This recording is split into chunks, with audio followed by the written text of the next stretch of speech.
अपना Bihar board YouTube class में आप लोग की स्वागत है। आज की जो हमारी टॉपिक है जीव विज्ञान का क्लास 10th का, ये टॉपिक काफ़ी इम्पोर्टेंट है। प्रत्येक साल क्वेश्चन कहीं ना कहीं ऑब्जेक्टिव और सब्जेक्टिव के रूप में इम्पोर्टेंट होता है। तो हम लोग पिछले वीडियो में बताए थे कि प्रकाश संश्लेषण क्या है, जो काफ़ी इम्पोर्टेंट था। हमने उसको बहुत बेहतरीन तरीक़ा से बताया भी कि प्रकाश संश्लेषण एक प्रकार की उपचयन प्रक्रिया है। इस प्रक्रिया में क्या होती है, सौर ऊर्जा को रासायनिक ऊर्जा में बदलकर भोजन का निर्माण करता है। और इस प्रक्रिया में क्या होती है, O2 गैस मुक्त होता है। लेकिन इसी बीच क्या होती है, CO2 की महत्व बढ़ जाती है, क्योंकि CO2 के बगैर प्रकाश संश्लेषण की क्रिया पूरा होना संभव नहीं है। इसको आज हम लोग प्रमाणित करेंगे, जो काफ़ी ये दीर्घ उत्तरीय प्रश्न भी है और कई बार एग्जाम में एक क्वेश्चन पूछा भी गया है। तो चलिए प्रयास करते हैं कि प्रकाश संश्लेषण के क्रिया के लिए CO2 जो गैस है अनिवार्य होता है, इसे आज हम लोग प्रमाणित करेंगे। इसके लिए हम लोग का पहले 5 चरणों से गुजरना होगा। इसके लिए आवश्यक सामग्री लिखेंगे, उसके बाद प्रयोग लिखेंगे, फिर परीक्षण करेंगे, इसके बाद कारण, फिर निष्कर्ष तक पहुंचेंगे। और हम लोग ये बता देंगे कि प्रकाश संश्लेषण के क्रिया के लिए CO2 गैस अनिवार्य होता है। तो चलिए हम लोग अब स्टार्ट करते हैं। सबसे पहले हमें हरे पेड़ पौधा को क्या लेंगे, गमला लेंगे, पौधा लगा गमला लेंगे। इसके बाद इस प्रक्रिया को पूरा करने के लिए हमें 2 पारदर्शी पॉलीथीन लेंगे।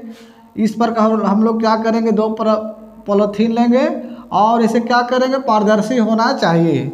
इसके बाद इस प्रक्रिया को पूरा करने के लिए, प्रमाणित करने के लिए हमें NaCO3 खाने वाला सोडा और KOH पोटेशियम हाइड्रोक्साइड का विलयन लेंगे।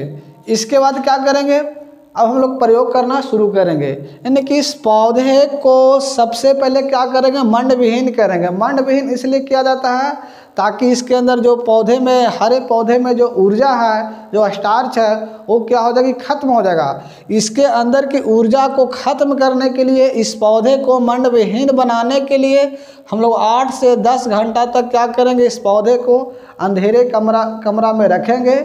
और रखने के बाद जब ये पौधा पूर्ण रूप से मंड विहीन हो जाएगा, तब जाके क्या करेंगे, इस पारदर्शी जो पॉलीथीन है, उस पॉलीथीन में, एक पॉलीथीन में एक नाम रखेंगे और इसमें KOH का घोल डालेंगे। दूसरे जो पॉलीथीन होगा B, उसमें NaHCO3 का घोल डालेंगे। और इस प्रकार क्या कर देंगे, इस पेड़ को, इस पौधा, इस गमला में जो पेड़ लगा हुआ है, इसे 4 से 5 घंटा प्रकाश में रख देंगे। ताकि इसके लिए रखेंगे कि प्रकाश की उपस्थिति में CO2 गैस बना पाता है कि नहीं बना पाता है। तो चलिए देखते हैं आगे।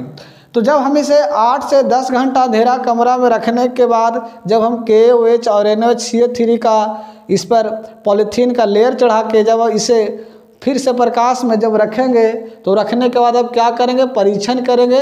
और परीक्षण करने के लिए हमें क्या चाहिए, आयोडीन की घोल। तो आयोडीन की घोल को डालने से पहले, आयोडीन की घोल को डालने से पहले हमें इस पौधे की जो पत्ती होता है, इसे काट के हम लोग अलग कर देंगे। और काट के अलग करने के बाद इन दोनों पत्तियों के ऊपर क्या करेंगे, आयोडीन की घोल को डालेंगे। जैसे ही जब आयोडीन की घोल को डालेंगे, तो पत्ती A पर किसी भी प्रकार की कोई प्रभाव नहीं पड़ता है, जबकि पत्ती B के ऊपर इसका हल्का सा क्या होती है, रंग क्या हो जाता है, नीला हो जाता है। तो हम नीला हो जाता है तो हम कारण पता करेंगे। कारण में ये पता करेंगे कि पत्ती A को जल और क्लोरोफिल और सौर ऊर्जा तो मिला, लेकिन KOH के कारण CO2 नहीं मिला। जब KOH के कारण CO2 नहीं मिला, तो पत्ती B को देखेंगे, तो पत्ती B को कहता है कि NaHCO3 के कारण CO2 मिला, जिससे क्या हुआ, प्रकाश संश्लेषण की क्रिया पूरा हो गई और भोजन का निर्माण कर पाया। तो हम निष्कर्ष तक पहुँच पाते हैं कि तब निष्कर्ष में बताता है कि प्रकाश संश्लेषण के लिए CO2 गैस अनिवार्य होता है। तो ये टॉपिक हमारे लिए काफ़ी इम्पोर्टेंट भी था। और हम ये बता देंगे कि पत्ती A पर कोई भी प्रभाव नहीं पड़ता है, जबकि पत्ती B का रंग हल्का नीला हो जाता है। नीला क्यों हो जाता है, क्योंकि NaCO3 के कारण ये पति भी है जो क्या बना पाता है, भोजन बना पाता है। इसलिए हम कह सकते हैं कि प्रकाश संश्लेषण की क्रिया के लिए CO2 गैस अनिवार्य होता है। तो ये टॉपिक हमारे लिए काफ़ी इम्पोर्टेंट था, जो बिहार के प्रत्येक साल ये 10वां के क्लास में एक क्वेश्चन पूछा हुआ है। और मैंने उम्मीद करता हूँ आप लोग से कि टॉपिक आप लोगों को समझ में आया है, और आप लोग भी अच्छा लगता है तो आप हमारी चैनल को ज़रूर सब्सक्राइब कीजिए और दोस्तों के साथ शेयर कीजिए। धन्यवाद।